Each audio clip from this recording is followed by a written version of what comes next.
Left index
ఏం కాదమ్మా ఏం కాదు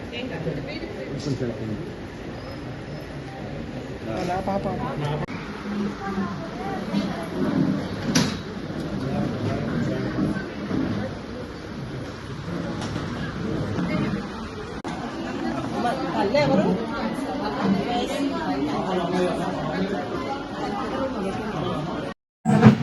మీ అందరికీ కూడా తెలుసు విమెన్కి సెకండ్ మోస్ట్ కామన్ క్యాన్సర్ అంటే దేశవ్యాప్తంగా ప్రపంచవ్యాప్తంగా చూస్తే సర్వైకల్ క్యాన్సర్.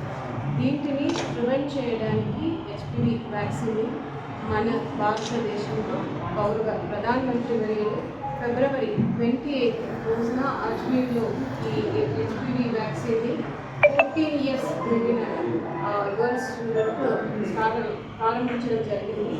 ఆ రోజు ఫిబ్రవరి 28 రోజున మనకు విజయనగరంలో గౌరవ రాష్ట్ర ముఖ్యమంత్రి వర్యులుగా ఈ కార్యక్రమాన్ని ప్రారంభించడం జరిగింది.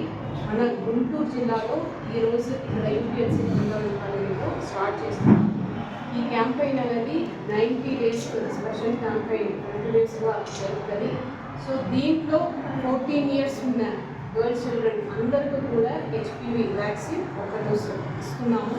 సో ఇది అన్ని మనకు హెల్త్ ఫెసిలిటీస్లో మన గుంటూరు జిల్లాలో 83 ఫెసిలిటీస్ ఉన్నాయి. అన్ని ఫెసిలిటీస్లో కూడా ఇది ఇవ్వడం జరుగుతున్నది. ఇది ఒక కాస్ట్ చూస్తే 4,000, బట్ మన గవర్నమెంట్ హాస్పిటల్లో ఇది ఉచితంగా అందరు పిల్లలకు గర్ల్స్ చిల్డ్రన్కు ఇవ్వడం జరుగుతున్నది. సో ఈ రోజు నుంచి స్టార్ట్ చేసి ఉన్నాము. ఈ సందర్భంగా అందరికీ కూడా విజ్ఞప్తి ఏంటంటే దీన్ని మీరు సద్వినియోగం చేసుకోవాలి. పేరెంట్స్ అందరూ కూడా వారి గర్ల్ చిల్డ్రన్ 14 years ఉన్న వారిని హెల్త్ ఫెసిలిటీస్కి తీసుకువచ్చి ఈ వ్యాక్సిన్ని మీరు మీ పిల్లలకు ఇవ్వాల్సిందిగా ఈ సందర్భంగా కోరుతున్నాను. దీనివలన సర్వైకల్ క్యాన్సర్ని మనము ప్రివెంట్ చేయవచ్చు. WHO 2030లో కనీసం 90% గర్ల్ చిల్డ్రన్స్కు ఈ వ్యాక్సిన్ అందరికీ కూడా ఇవ్వాలనే ఉద్దేశం ఉంది. దాని వరకు మన గుంటూరు జిల్లాలో 14,000 గర్ల్ చిల్డ్రన్ 14 years ఉన్నవారు ఉన్నారు. ఇప్పుడు కావాల్సిన వ్యాక్సిన్ మనకు స్టేట్ గవర్నమెంట్ నుంచి ఇవ్వడం జరిగింది. సో ఈ నెక్స్ట్ 90 daysకు స్పెషల్ క్యాంపెయిన్లో అందరూ కూడా మీరు భాగస్వామ్యం కావాలి. దీని గురించి అందరూ కూడా ప్రజల మధ్యలో మీడియా ద్వారా ఈ విజ్ఞప్తి తెలియజేస్తున్నాను. మీరు ప్రజలకు దీని గురించి ఎక్కువ అవగాహన